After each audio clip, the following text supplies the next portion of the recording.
Pour la troisième fois, je vous invite en Champagne-Ardenne, décidément on va y arriver, dans le département de la Marne bien entendu, à Reims en particulier. Julien Lauprette nous parlait de Reims tout à l'heure avec la charte des médecins du Secours populaire qui a été signée à Reims en 1987 et auquel a contribué beaucoup notre amie Jacqueline de Chambrun, qui aimait à dire d'ailleurs que les médecins du Secours populaire furent sacrés à Reims. Donc peut-être l'origine de mon intervention aujourd'hui. Donc à Reims, l'espace multisolidarité du Secours populaire et ses permanences d'accueil accueillent plus de 2000 foyers. Ce sont des familles sans enfants, des familles avec enfants. Pour beaucoup d'entre elles, à 40%, ce sont des familles monoparentales. Ce sont aussi des jeunes et ce sont aussi des seniors.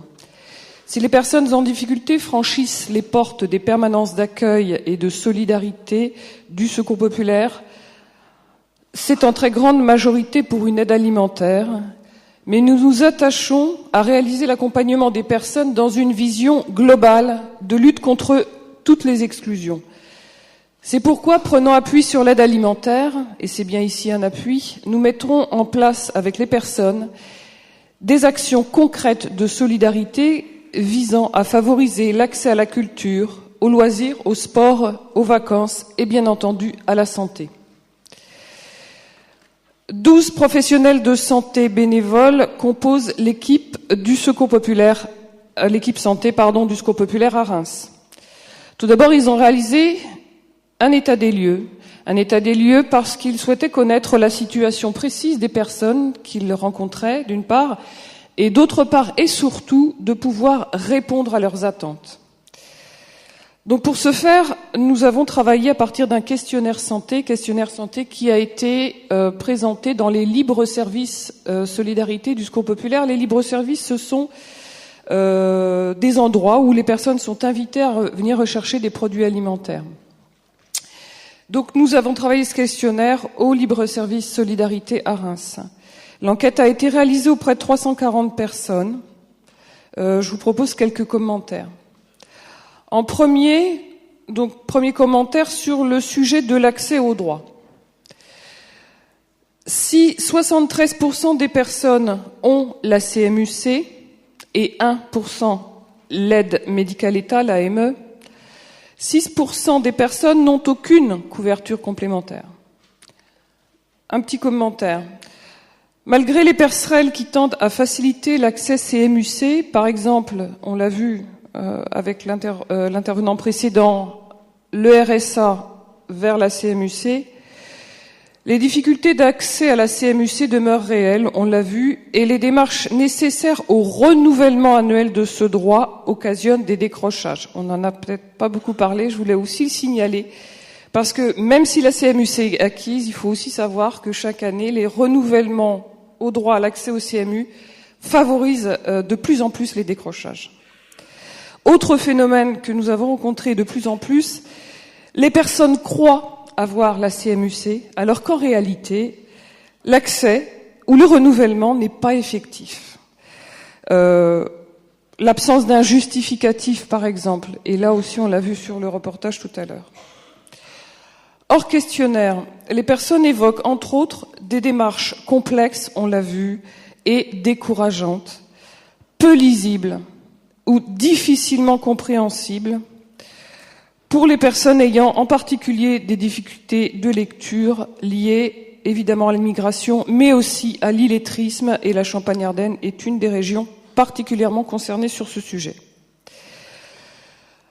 Autre chiffre, seulement 4% bénéficient de l'ACS, donc une confirmation sur la méconnaissance du dispositif qui est ici évidente. Deuxième analyse sur le sujet, cette fois de la prévention. 64% des personnes sont en attente et donc en demande d'informations sur au moins un domaine de santé. Ça, on était bien contents. C'est encourageant. Parmi ceux-ci, beaucoup de familles aimeraient avoir des précisions sur les domaines suivants. Le dépistage des cancers, 33%. Le diabète, l'obésité et les maladies cardiovasculaires qui arrivent tous les deux à égalité avec 31% des personnes qui souhaitent avoir des informations sur le sujet. Et le bucco-dentaire, les dents, à 23%. Je vous propose deux petits focus rapides, l'un sur la mammographie. On est au mois d'octobre. En France, le taux de participation au dépistage du cancer du sein par la mammographie, c'est un dépistage tous les 2 ans, entre 50 et 74 ans, est de 52%.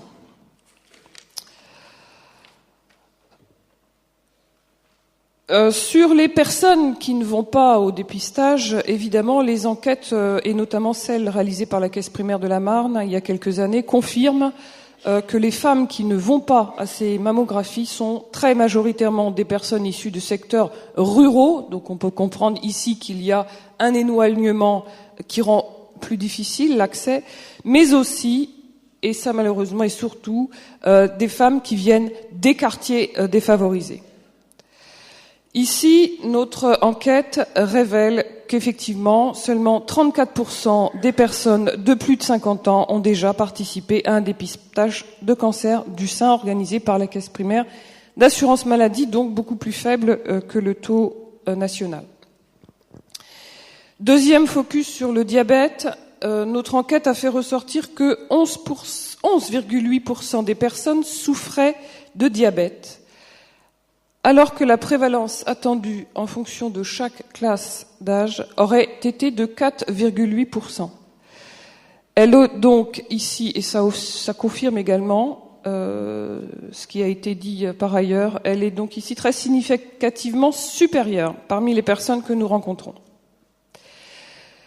Troisième analyse sur le questionnaire, nous avons posé la question, avez-vous déjà remis des soins à plus tard? Et bien évidemment, la réponse est oui pour 45% des personnes interrogées. Parmi les soins évoqués, on nous parle évidemment de l'optique à 7%, du dentaire à 11% et plus généralement et à 37%, autres raisons financières. Là où c'est dommage, c'est que nous n'avons pas posé la question permettant de déterminer si les soins avaient été réalisés ou non à ce jour, et c'est dommage.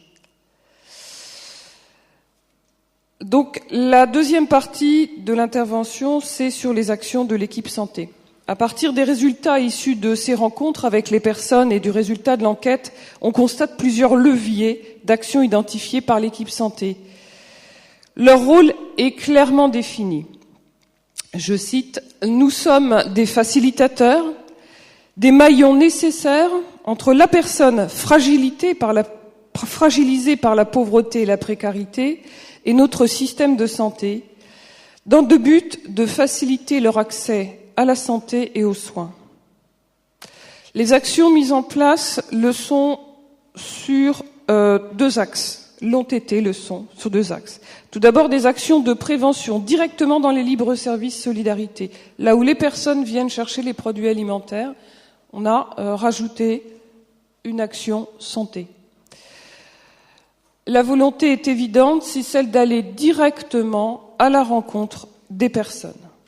Puis la deuxième action, c'est la création d'une permanence d'accueil spécialisée santé. Sur les actions de prévention dans les libres-services, nous avons élaboré un programme à long terme. Tout d'abord, un programme sur la santé bucco-dentaire, sur le bucco-dentaire, avec la remise de produits alimentaires, de brosses à dents, de dentifrice, ainsi qu'une démonstration sur la bonne utilisation de la brosse à dents, enfin, etc. Et nous avions des dentistes bénévoles, je ne sais pas le dire, mais qui ont beaucoup participé. En ce moment, nous sommes dans le rose, dans les libres services à Reims, puisque c'est Octobre Rose et c'est la prévention des cancers féminins, avec une volonté, c'est de rendre acteurs les femmes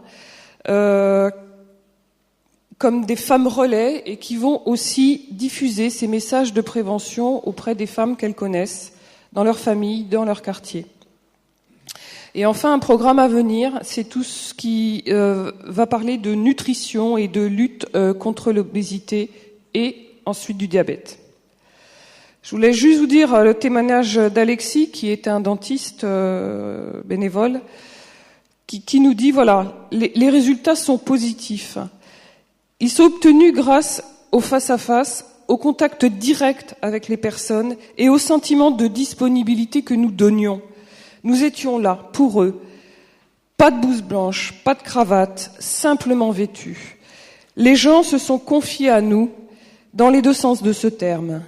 Ils nous faisaient des confidences sur leur santé et acceptaient nos préconisations, d'une richesse incontestable. Je voudrais enfin vous parler de la permanence d'accueil spécialisée santé, avec une difficulté recensée a priori. Effectivement, ça a aussi été dit, le public n'est pas demandeur d'un soutien en matière de santé, à l'inverse des demandes d'aide alimentaire qui représentent plus de 80% des personnes qui viennent nous voir. Donc c'est un constat. Comme constaté plus haut, les personnes se trouvent plutôt dans une situation de renoncement plutôt que dans la posture de demandeur, avec une volonté de respect des droits en matière de santé.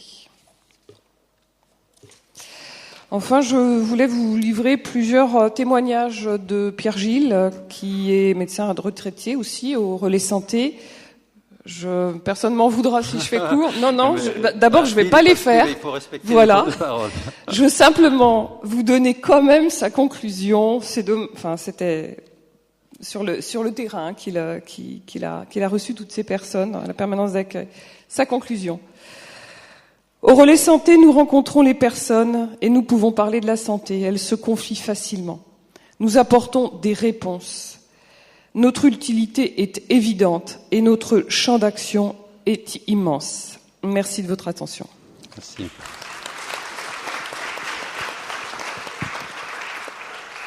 Merci Patricia. Maintenant la parole à notre ami du Médecins du Monde.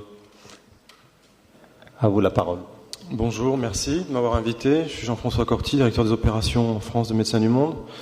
On a 5 minutes, c'est ça, hein, ou 25 minutes?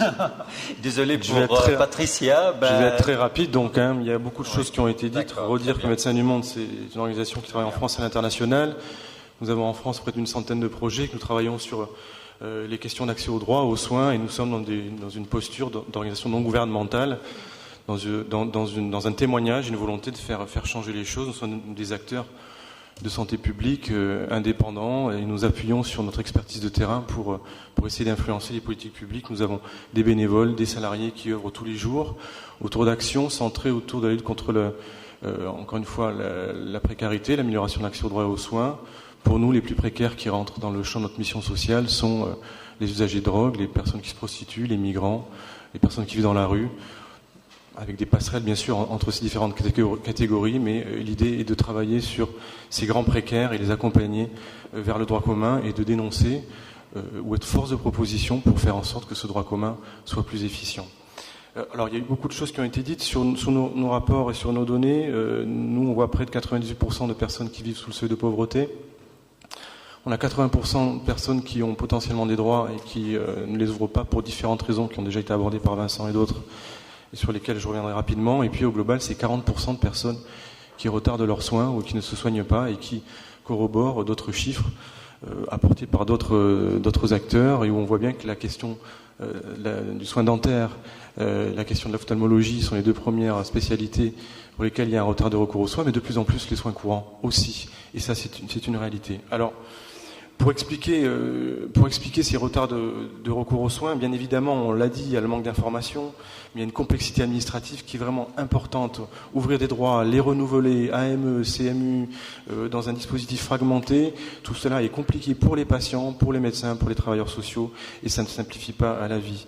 La méconnaissance des droits, on l'a évoqué, le refus de soins, c'est une réalité, et on y reviendra aussi. Sur les solutions à apporter, sur la notion de dévalorisation, d'estime de soi, sur ces mécanismes psychosociaux, on le voit tous les jours et j'y reviendrai.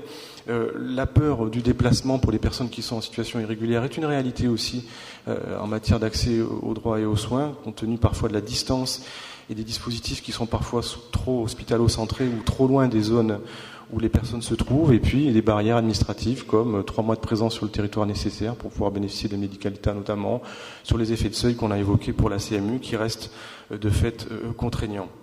Alors, en termes de solutions, puisqu'il faut faire court et de manière concrète, Médecins du Monde, comme d'autres associations, on dit qu'aujourd'hui, et depuis longtemps, il y a une situation historique en matière de crise qui nécessiterait des politiques publiques qui soient beaucoup plus ambitieuses. On l'a vu au décours du projet de loi, au décours du plan de lutte nationale contre la pauvreté. Il y a eu une démarche interministérielle, comme tout le monde l'a suggéré, rappelant que la santé ne se réduisait pas simplement à une approche biomédicale, mais s'appréhender sur une approche beaucoup plus transversale. Mais aujourd'hui, il y a une insuffisance de ces politiques publiques en matière de lutte contre les inégalités, alors qu'il y a des solutions concrètes et qu'on est bien effectivement aujourd'hui sur un débat qui renvoie à la responsabilité de nos élus à prendre des décisions qui soient le plus possible, on espère, loin de postures idéologiques et le plus ancrées dans des réalités. Aujourd'hui, on a encore des difficultés à faire passer des propositions qui pour autant sont concrètes. De quel niveau sont-elles ? D'abord, l'information, travailler des messages de santé publique qui soient plus adaptés aux personnes précaires, ça on l'a redit, c'est encore largement insuffisant. La nécessité de simplifier, il y a plusieurs rapports et pas forcément d'organisations totalement hystériques qui seraient considérées comme hystériques, qui redisent la nécessité notamment de fusionner l'aide médicale d'État et la CMU. C'est une réalité qui simplifierait la vie de tout le monde, y compris des médecins, des travailleurs sociaux, et qui aurait un avantage majeur, même si aujourd'hui ce genre de dispositif pourrait avoir un coût. On sait qu'à long terme, en matière de santé publique, les gens seraient mieux soignés, et iraient consulter dans des états cliniques moins avancés, donc cela reviendrait beaucoup moins cher pour la société. Donc il faut avoir un œil sur ces mesures de simplification et s'appuyer aussi sur des travaux d'économie de la santé qui nous rappellent aujourd'hui que favoriser l'accès aux soins pour les plus précaires et pour tout le monde, c'est un bénéfice pour demain, y compris sur les éléments économiques. Donc fusionner l'aide médicale d'État et la CMU, renforcer les dispositifs d'accès aux soins, on le sait aujourd'hui, les permanences d'accès aux soins de santé, elles sont insuffisantes. À Paris, elles marchent relativement bien, mais à l'échelle nationale, elles ne marchent pas encore suffisamment. Vous avez des passes qui font que du social, d'autres qui font que du médical, ouvertes 2 heures par semaine. Bref, c'est largement insuffisant. Et puis, insister aussi, même si les passes sont importantes, sur la nécessité de sortir d'une approche hospitalo-centrée, aller au plus proche des personnes, être dans des logiques de aller vers, ce que disait, je dis ça ici, le docteur Jameau, qui travaillait sur la maladie du sommeil dans le début du XXe siècle, aller au bout de la piste, là où les autres ne vont pas, avec des équipes mobiles, c'est ça qu'il faut promouvoir, faire des maraudes, aller sur des dispositifs de centres de santé de proximité, faire sur les usagers de drogue, souvent en grande précarité, là où ça se passe, sur les scènes ouvertes, ce qu'on appelle des salles de consommation à moindre risque. Je le dis ici parce que l'Académie de médecine s'y oppose, donc j'ai autant de plaisir à le dire, avec des dispositifs qui sont rationnels, qui ont des rapports de l'INSERM qui montrent que à l'international, ça marche quand on fait du médico-social, y compris pour les usagers de drogue en situation de précarité. Donc, avoir des dispositifs opérationnels de proximité, travailler aussi sur le développement de nouveaux outils très simples de diagnostic, les autotests pour les cancers du col, les tests de dépistage rapide. Alors on a l'HIV maintenant, ça tarde pour avoir des autorisations pour l'hépatite, pour le chlamydia et le reste. Donc aussi stimuler la recherche sur des outils qui permettront de rapprocher les plus précaires du soin. D'autres éléments, des nouveaux métiers, les médiateurs sanitaires et sociaux, ce sont des acteurs qui sont incontournables et qui nécessiteraient d'être mieux impliqués dans les dispositifs sanitaires et sociaux, faire la promotion de l'interprétariat, qu'il y ait des enveloppes budgétaires pour les associations, pour les acteurs du sanitaire et social, pour que l'interprétariat soit aussi utilisé. C'est important pour les médecins et les travailleurs sociaux d'avoir des interprètes quand on a besoin de faire des consultations de qualité. Il y a des services téléphoniques qui marchent bien. On n'est pas obligé d'avoir 250 interprètes dans notre bureau avec 250 langues différentes. Donc il faut stimuler cela. Rapidement aussi, pour laisser la parole à mes collègues, mieux informer, mieux former nos collègues dans les études de médecine, hein, c'est important aussi. On n'invente pas un savoir-faire, une manière de faire sur les questions de précarité. Donc travailler aussi sur la formation des médecins. Et puis, je dirais aussi, continuer tous ensemble à redire que la pauvreté n'est pas une fatalité, remettre en question tous les discours stigmatisants qui disent, on le voit à gauche, à droite, je dis à gauche, à droite, les pauvres sont des parasites, ils abusent du système de santé. Tout ça, ça se traduit par des gens qui sont souvent éloignés des dispositifs de soins, qui sont dans des postures d'estime de soi mise en difficulté. Nous, on est en train de mettre en évidence une enquête dans la ruralité ou dans le monde agricole. On sait que le suicide est la 3e cause de mortalité, où les gens ne vont pas se faire soigner pour plein de raisons, y compris par le fait qu'ils estiment qu'ils ne sont pas en droit de pouvoir bénéficier d'un dispositif de soins. Il faut aussi que le discours public assume de déstigmatiser les précaires, qu'ils soient français ou non, pour rendre un accès aux soins plus légitime. Et dans ces conditions, et j'en arrêterai là, la loi de santé elle a plein d'effets positifs, notamment sur les salles de conso, sur différentes approches. Elle reste encore largement insuffisante sur pas mal d'aspects. Un seul, puisqu'il a été évoqué, le refus de soins. Il faut qu'on fasse quelque chose. Si on met simplement l'ordre des médecins comme instance de régulation, ça ne sera pas suffisant. Il faut faire entrer des acteurs un peu plus neutres, des associations de malades, des représentants de la société civile, pour qu'on puisse prendre à bras le corps ce problème. Donc voilà, une approche interministérielle, c'est incontournable pour appréhender tous les déterminants de la santé, pour être dans du médico-social, l'approche globale, et défendre un système de santé solidaire. C'est aujourd'hui une manière, dans le champ de la santé publique, d'assumer que la solidarité est l'une des meilleures manières d'avoir un système de santé qui soit le plus efficient. Et c'est ne pas hésiter à pouvoir, et je terminerai là, questionner tous les déterminants, que ce soit les pratiques des médecins, que ce soit les pratiques aussi des malades, que ce soit les dispositifs de santé au global, que ce soit le prix des médicaments aussi. Je vous donne l'exemple de nouveaux médicaments qui arrivent sur notre territoire, contre l'hépatite C, 40 000 € le traitement, alors qu'il coûte 100 € en coût de production. Bref, c'est avoir le courage de questionner à tous les niveaux, tous les déterminants qui font qu'on pourra faire des économies de la santé tout en proposant des soins de qualité et en faisant en sorte qu'il y ait le moins possible d'inégalités sur notre territoire. Je vous remercie.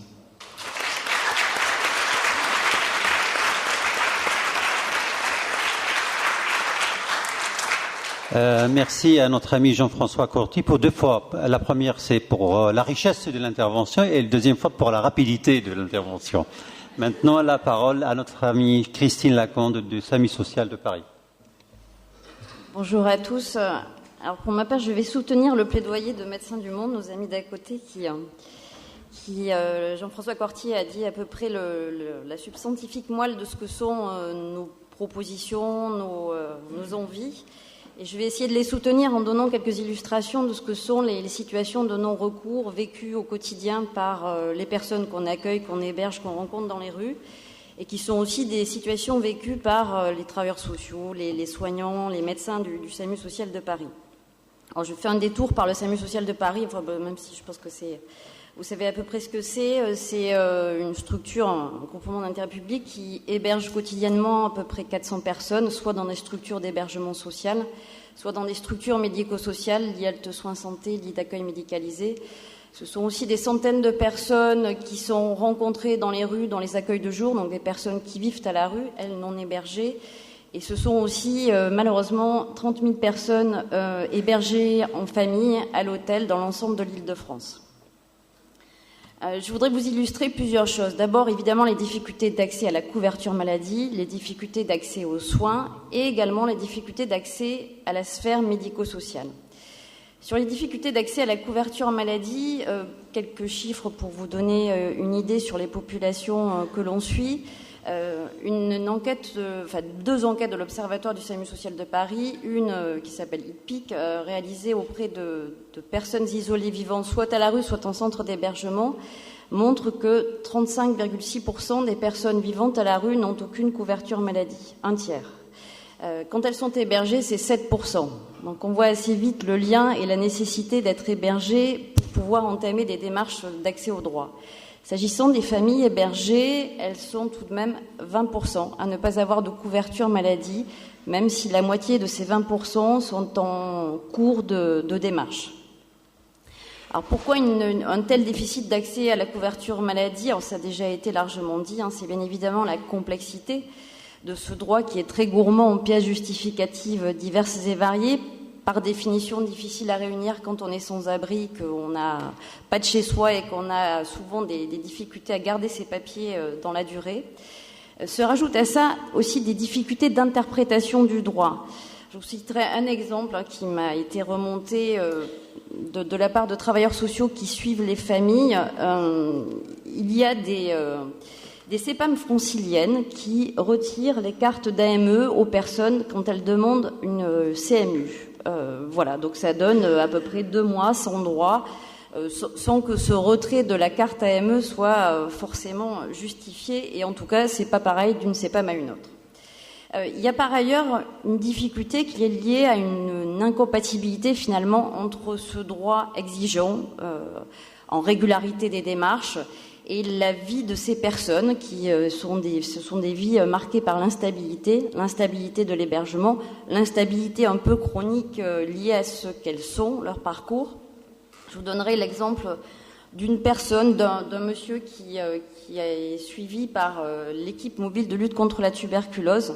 Cette personne a été hospitalisée en janvier 2015 dans un hôpital parisien, sans couverture, porteur de la tuberculose. Il fugue au bout d'une semaine. Il est retrouvé mi-mars. On le fait accéder à un lit halte soins santé, une chambre diagnostique. Il fuit à nouveau.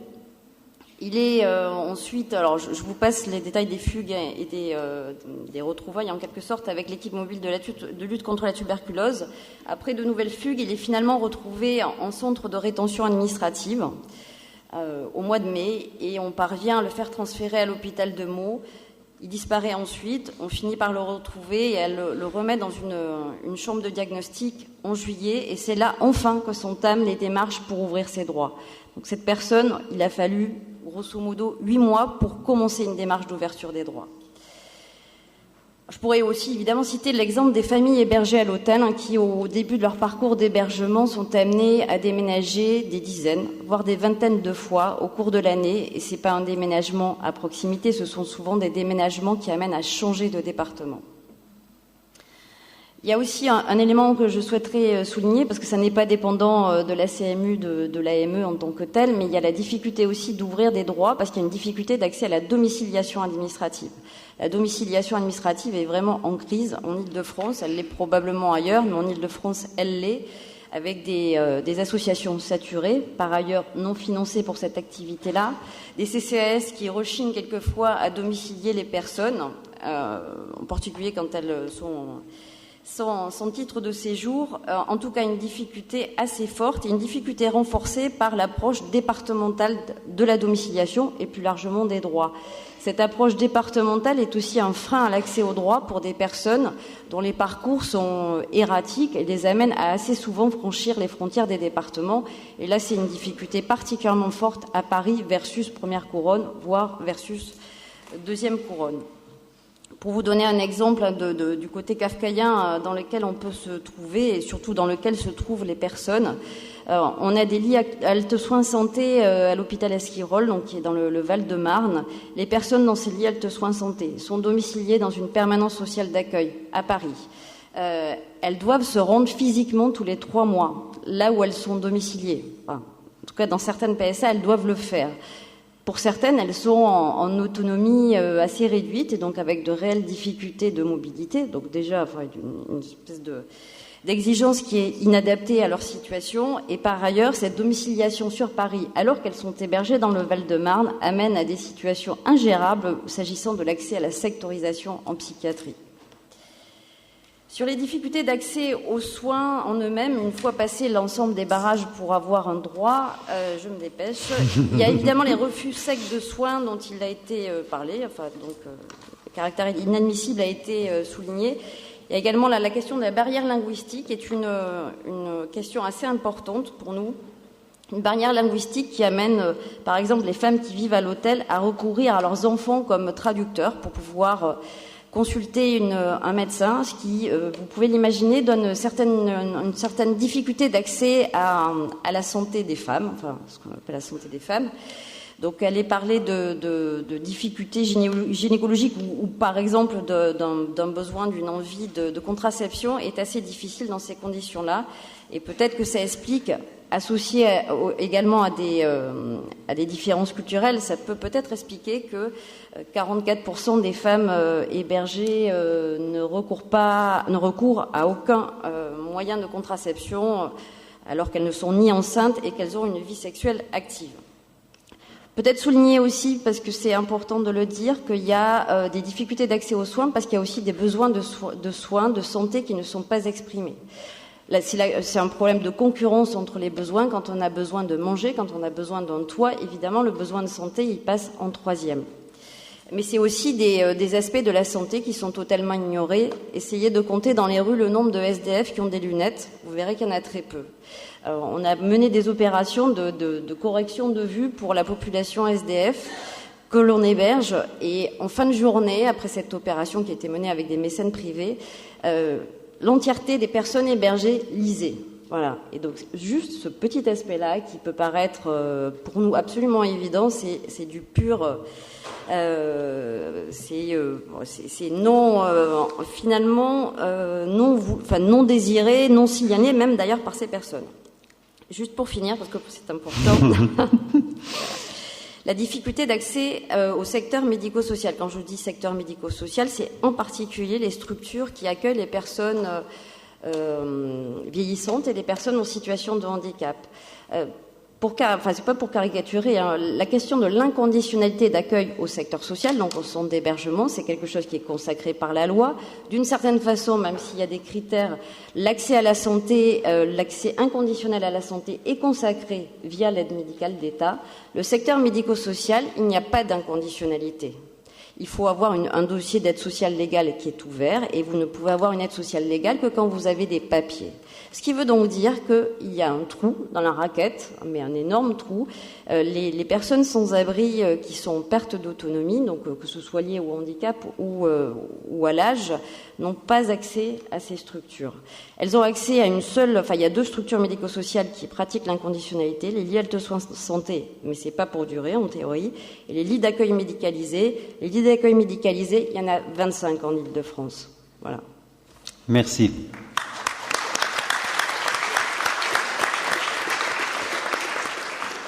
La parole maintenant à Comed, Pascal Révoux, s'il vous plaît. Merci, je suis donc le directeur opérationnel du Comité pour la santé des exilés. C'est intéressant parce qu'il s'appelait avant le comité médical et il s'appelle maintenant le Comité pour la santé. Donc on est bien dans les déterminants sociaux de la santé. Le Comité pour la santé des exilés, c'est une association de loi de 1901 qui reçoit à peu près entre 3 et 4 000 personnes à l'hôpital Bicêtre, essentiellement des demandeurs d'asile pour 80%. Et qui aussi a une permanence téléphonique nationale qui lui permet de donner un certain nombre de conseils ou de travailler des situations qui sont particulièrement difficiles dans le domaine de l'accès aux soins. C'est bien de la santé dont il s'agit, c'est bien le bien public mondial dont nous parlons. Et je voudrais aussi insister en préambule sur le fait qu'il ne s'agit pas uniquement de recourir, il s'agit d'être citoyen du monde, acteur. Vous l'avez bien compris, je parle de cette population qu'on dit migrante, demandeuse d'asile. Et je voudrais rappeler ici en premier lieu ce qu'a dit Jürgen Habermas par rapport à la crise migratoire que l'Europe décrit pour elle-même. C'est important de parler des valeurs, mais il faut aussi rappeler les droits, et les droits sont déjà inscrits, et pour la plupart sont mal utilisés ou ne sont pas compris. Il y a donc là un travail essentiel des politiques de la société civile, tout simplement à commencer par le principe de non-refoulement de l'article 33 de la Convention de Genève de 1951, qui doit être respecté pour toute personne en quête de protection qui vient en tant qu'ami dans une société. Premier point. Deuxième point, concrètement, ici en France, lorsqu'on regarde les difficultés d'hébergement de populations roms ou demandeuses d'asile qui vont passer d'un hôtel à l'autre, de la Seine-Saint-Denis au Val-de-Marne, en région parisienne, comment comprendre l'inscription dans la scolarité des enfants? Comment comprendre la difficulté d'avoir un médecin traitant, alors qu'on parle de continuité des soins? C'est même inscrit dans le code de déontologie et dans le code de la santé publique, bien entendu. En fait, nous avons tous les éléments. Nous avons les éléments biologiques, et Jean-Claude Amazen y a fait allusion, nous savons que l'épigénétique aussi joue un rôle fondamental. Des populations qui ont eu faim vont être des populations plus particulièrement vulnérables sur des conditions d'obésité ensuite, et ça va être transmis aux générations suivantes. Nous avons les analyses sociologiques, bref, nous avons tous les éléments. C'est bien donc une question politique. Des populations en difficulté sur plusieurs plans. D'abord, quand la gestion des flux remplace l'accueil des migrants, et je voudrais ici prendre l'exemple des mineurs isolés étrangers. Mineurs isolés étrangers ou jeunes, qui sont des adolescents, qui sont suspectés quasi systématiquement de ne pas avoir l'âge qu'ils décrivent, malgré des extraits d'actes de naissance, un certain nombre de documents, et qui sont donc relargués, le mot est faible, dans la ville, sans aucun hébergement, alors qu'ils ont 18 ans, 19 ans, d'après l'âge osseux estimé, quand on connaît toutes les limites, et qu'on a donc des adolescents. Juste cet exemple. On oublie alors vite la santé. Quand les conditions sociales d'existence, j'en ai parlé, l'hébergement, la précarité administrative, font très mauvais ménage avec la question de la santé mentale. Et cela, ça veut dire qu'il faut aussi penser les réponses en articulation avec notre propre système de santé et ses difficultés. Nous connaissons les difficultés des CMP, des centres médico-psychologiques et du système de santé mentale en général. Et enfin, et cela a été rappelé par Jean-Claude Amazen et par vous, monsieur, sur la CNUC, quand la catégorisation des populations commence, le danger devient grand. C'est-à-dire qu'effectivement, on va se mettre à donner des étiquettes et à imaginer un certain nombre de réponses qui vont isoler et séparer du droit commun les populations. En d'autres termes, je suis citoyen du monde, mais je suis étranger, donc je ne vais pas aller dans les mêmes endroits, je ne vais pas aller à un guichet commun de la sécurité sociale. Voilà, là, ça commence. Il n'est pas étonnant, dans ce contexte, et est-ce que c'est la poule et l'œuf, en tout cas c'est les deux, que l'on note aujourd'hui une progression de la xénophobie en France, avec, suivant les études, une augmentation de 5 à 10 points. Concrètement, qu'est-ce que nous observons aujourd'hui ?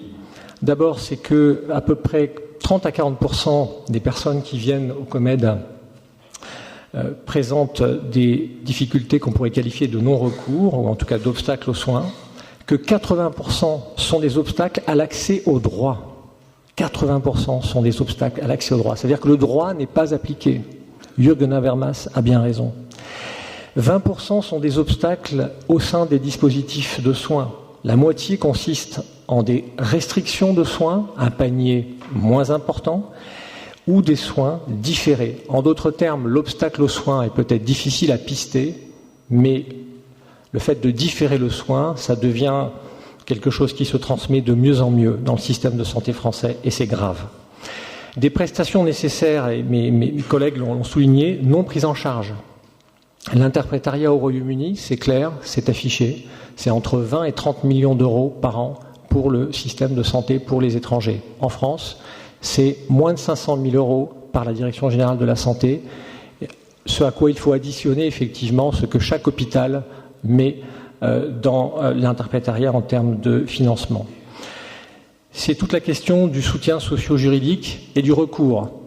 Comment comprendre que des mineurs isolés étrangers à qui l'on dit « vous n'êtes pas mineur, vous avez menti » sur la preuve de l'âge osseux, comment comprendre que systématiquement l'on n'accompagne pas ces enfants qui ont droit à faire un recours, c'est-à-dire à aller devant un juge et à dire « je conteste cette décision ».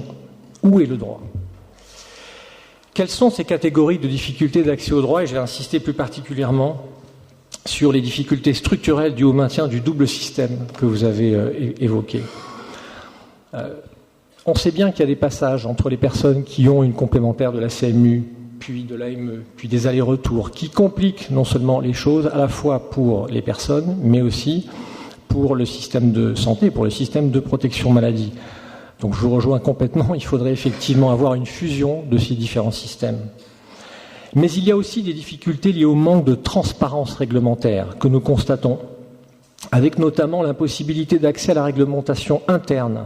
La lettre au réseau, par exemple, la circulaire de la CNAM vers les CEPAM, nous n'y avons pas accès. Nous sommes dans une démocratie, normalement ça doit être transparent, la règle du jeu doit être claire. Ça veut dire qu'il y a des appréciations qui se font sans que les associations d'accompagnement et les personnes qui sont des bénéficiaires puissent avoir connaissance des règles.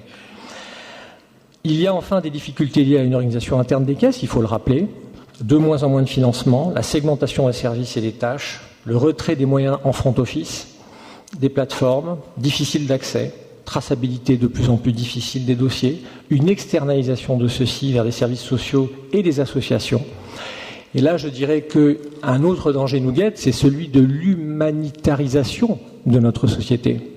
De fait, nous allons de plus en plus avoir recours à des dispositifs dits humanitaires parce que le droit commun n'assume pas ses responsabilités et donc la responsabilité autour de ce bien mondial qu'est la santé. Il y a enfin aussi des erreurs et des difficultés dans l'appréciation du droit. Et je finirai sur l'accès à l'hôpital vu de notre point de vue, parce que je pense qu'on va proposer un certain nombre de perspectives cet après-midi. D'abord, la multiplication des refus de soins. C'est important. Nous avons, nous, en valeur absolue, de plus en plus de refus de soins et qui sont de plus en plus difficiles. Et je dirais, il y a une libération de la parole. C'est un étranger, pourquoi il aurait droit de la même façon qu'une personne qui est française aux soins? Quelque chose qu'on n'observait pas aussi nettement auparavant. C'est aussi la méconnaissance de l'utilisation du dispositif de soins urgents et vital. On ne le rappelle pas assez. Il a des limites, on en parlera aussi sur les solutions, mais ce dispositif à l'hôpital est mobilisable pour une personne qui n'a pas de droit encore ouvert. Et l'hôpital sera donc remboursé. Il n'est pas connu, il n'est pas utilisé, et c'est vraiment dommageable. C'est enfin la conditionnalité souvent de la délivrance de soins à la prise en charge financière. Combien de services hospitaliers aujourd'hui disent « Écoutez, vous avez une leucémie aiguë myéloïde, très bien, on va voir ce qu'on peut faire. Voilà, ça va coûter tant. On vous fait une estimation à tant de dizaines de milliers d'euros, mais vous reviendrez quand vous aurez votre CMUC ou quand vous payerez. » Et c'est courant, je ne parle pas d'un exemple isolé. Enfin, les PASS, les permanences d'accès aux soins de santé, qui ont justement pour vocation d'ouvrir la porte de l'hôpital pour des personnes qui n'ont pas encore de droit. Malheureusement, c'est un dispositif qui mérite d'être travaillé car il comporte un certain nombre d'ambiguïtés. D'abord, est-ce que c'est un lieu de soins limité, mais dans lequel, par exemple, on ne pourra pas délivrer de l'insuline ou une autre catégorie de médicaments? Ou est-ce que c'est un dispositif de financement de la mission de service public de l'hôpital? Je vous remercie. Merci beaucoup.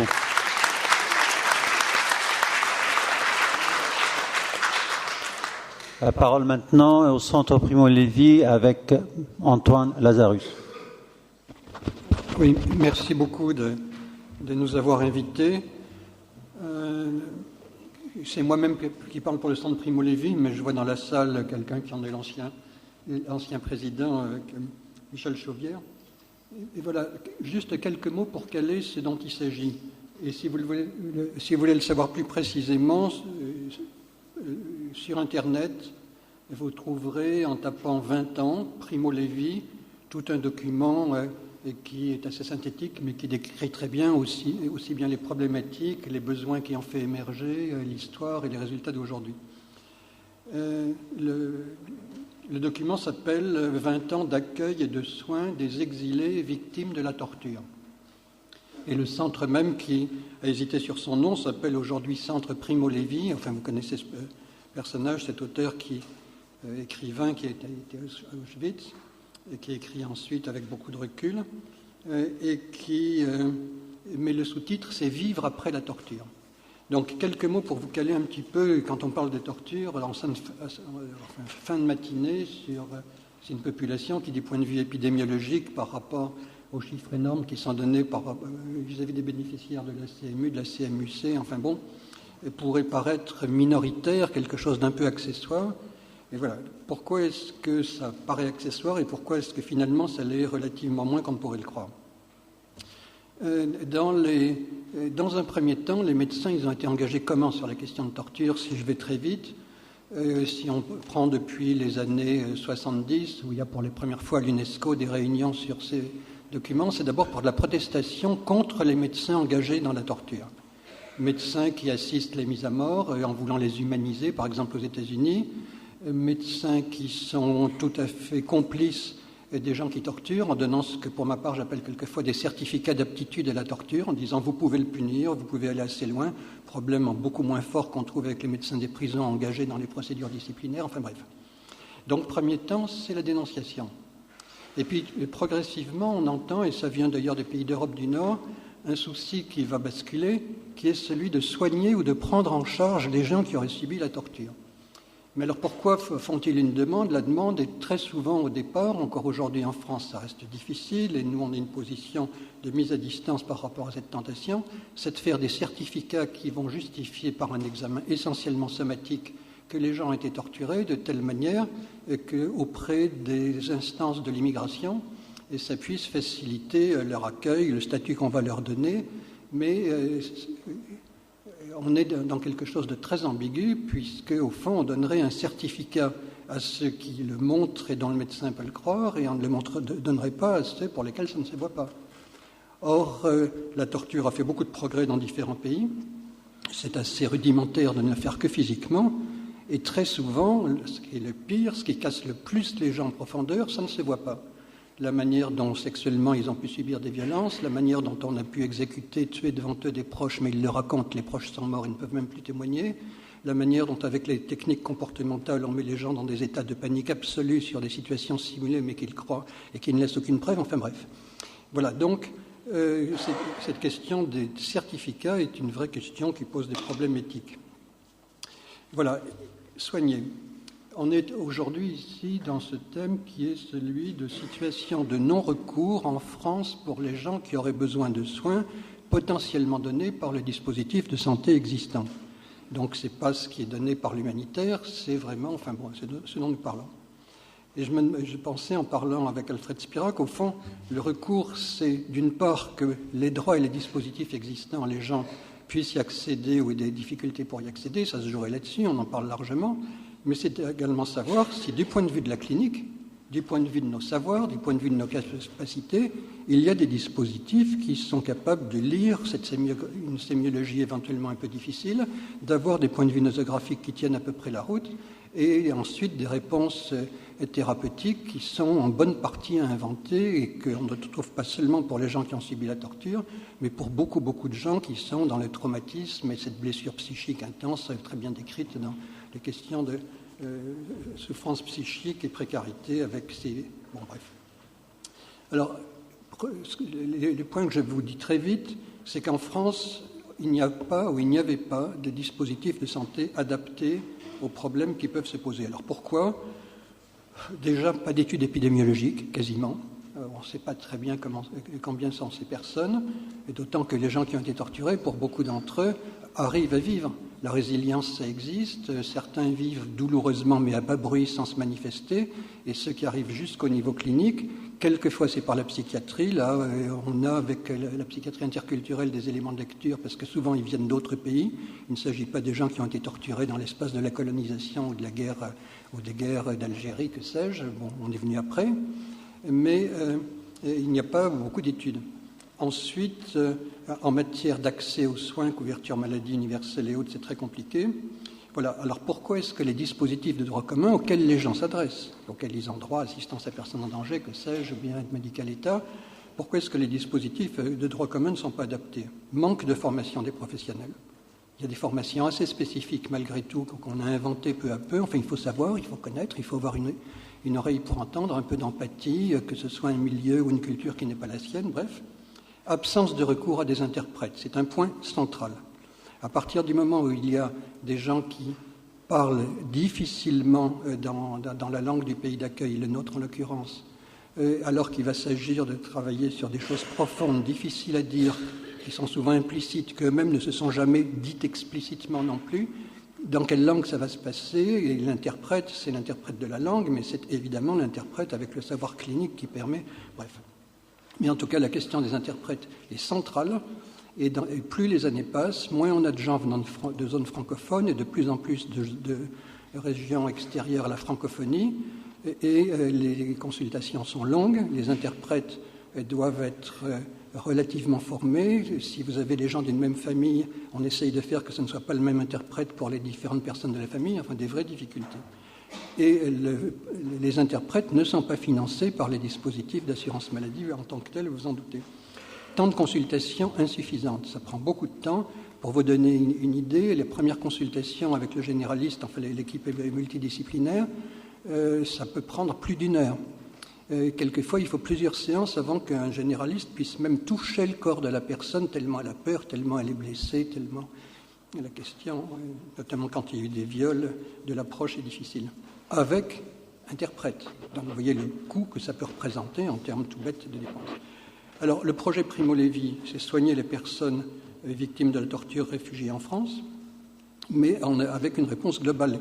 Dans l'équipe, il y a aussi bien juristes que médecins, que des psys avec une forte orientation psychanalytique, que, en même temps, ceux qui sont du côté du travail social et débrouillent les dossiers fort compliqués. Il faut former les professionnels. Former des professionnels qui sont en lien avec ces personnes, mais ça peut être aussi former les gens des communautés auxquelles ils appartiennent pour être capables de savoir que, c'est pas seulement la bonne volonté de ceux qui s'occupent de vous, mais c'est le rapport de soi-même à la vie, c'est le fait d'y croire un petit peu. Si vous croyez en rien du tout, si vous pensez que vous ne valez rien, pourquoi est-ce que vous soigneriez? Ça, c'est la question générale de la précarité. Ensuite, mobiliser l'opinion et les pouvoirs publics, fort difficile dans la mesure où on a besoin de l'opinion et des pouvoirs publics, puisque avec les dispositifs ordinaires du financement des soins, que ce soit pour la maladie ou la psychiatrie, il n'y a pas les espaces où financer des approches globales comme ça, qui s'occupent de la vie un peu globale de la personne, en grande difficulté, souvent en plus avec des logiques douloureuses, enfin en tout cas des situations douloureuses de pré-expulsion. Donc une approche unique en France, que vous trouverez dans le document dont je vous parle. Pour vous donner une idée sur nos 20 ans, 92 nationalités sont passées à Primo Levi, donc on n'est pas du tout sur des modèles qui sont fixes. Et en ce moment, évidemment, vous imaginez que viennent des gens de plus en plus nombreux du bassin méditerranéen, de Syrie, de Tchétchène. Bon, bref. 70% des patients sont suivis sur plusieurs plans qui sont aussi bien psychologiques, médicaux, juridiques. Moyenne d'âge à peu près 35 ans. De plus en plus des familles, alors que les gens arrivaient seuls autrefois, de plus en plus en famille. Et si ensuite, on ne parle pas beaucoup ici du droit d'asile, mais si on regarde ceux qui sont les déboutés du droit d'asile, ils sont de plus en plus nombreux, ont de plus en plus besoin de protection. Jusqu'en 2005, d'après les chiffres qu'on a fait en 2005, c'était entre 0 et 6% des patients qui étaient déboutés du droit d'asile. Aujourd'hui, c'est entre 20 et 30%. Donc on soigne des gens qui ont subi la torture, qui vont très mal, qui sont déboutés de partout. Évidemment, ce n'est pas très facile. Donc, quelques mots pour conclure. Le projet de soigner, centre de soins, même si on se méfie beaucoup, parce que soin, ça veut dire médical. Médical est un prétexte, c'est le cheval de Troie de la solidarité. Du moment qu'il y a un besoin médical, on mettrait de la solidarité. Si c'était un besoin de travail, un besoin d'hébergement, un besoin de donner des papiers, un besoin de penser que le refus de papier est déjà une manière de maltraiter les gens, là, il y a beaucoup moins de solidarité immédiate. Quoi qu'il en soit, le projet est reconnu comme pertinent. La situation financière de ce projet est très difficile, de fait. Donc, de temps en temps, il s'est agi de ces années-ci de survie. Il y a une réduction de nombre de personnel qu'on a dû faire pour maintenir. On a eu pendant longtemps beaucoup de financements européens, mais la position européenne, c'est que c'est aux États nationaux de payer ce type de prestations, donc ça renvoie aux dispositifs que nous connaissons avec leurs limites. Une consultation de médecine générale, je vous le disais, si je prends cet exemple, avec interprète, durant une période longue, c'est remboursé sur un C ordinaire d'un acte de médecine générale, donc évidemment on voit la difficulté. On a des projets du type adossement à un dispositif hospitalier, ce qui nous a été suggéré par Claude Evin, et on est, il y a quelqu'un de l'assistance publique ici, largement impliqué dans le projet Diotel Dieu, qui fait qu'il y aurait là l'aspect soins, un aspect très important dans le centre qui est celui de la formation, avec un aspect recherche qui marcherait assez bien, et on s'inscrit en même temps dans des projets qui sont des projets de solidarité. Voilà, mais enfin, c'est pas réglé. Et je terminerai sur cette histoire, malgré tout, surtout qu'on est dans un endroit un peu médical avec cette académie, médicale, dont on nous a dit tout à l'heure qu'on voudrait que ce ne soit pas que de la médecine, mais que ce soit de la santé. Enfin bon, c'est facile à dire, c'est difficile à mettre dans les têtes.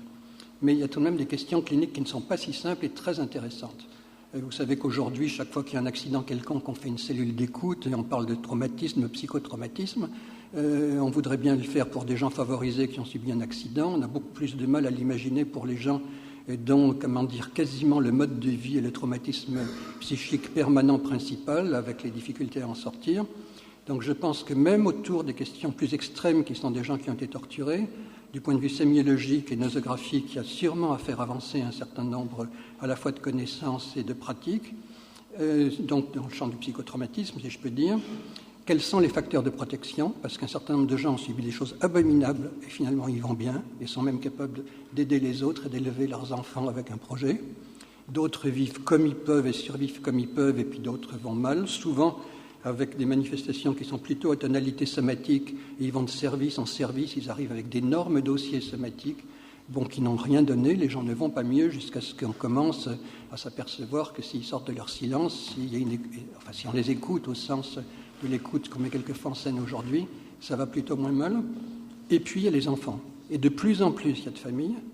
Donc de plus en plus, il y a pour ces gens qui ne vont pas bien des effets sur leurs proches et la périphérie, et évidemment des effets aussi transgénérationnels qui nous intéressent, parce que si les gens restent en France, comme souvent ça s'inscrit, et qui sont donc la jeunesse d'aujourd'hui pour certains, et puis les parents de demain, on voit là qu'il y a quelque chose qui n'est pas mineur.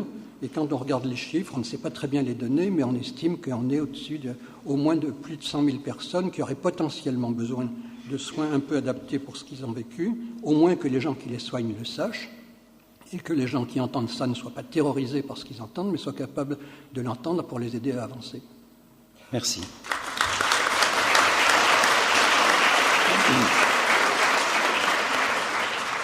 Bon, loin de moi de conclure cette session, mais comme vous le voyez, il y a une complémentarité dans le travail concernant le milieu associatif. Il y a pas mal de problèmes qui ont été soulevés. Là, on est à l'Académie médicale de médecine. Il y a une présence de Conseil de l'ordre des médecins avec nous. Il y a beaucoup de personnes qui sont intéressées et qui sont là pour trouver des solutions concernant les problèmes de notre système de santé. On va continuer.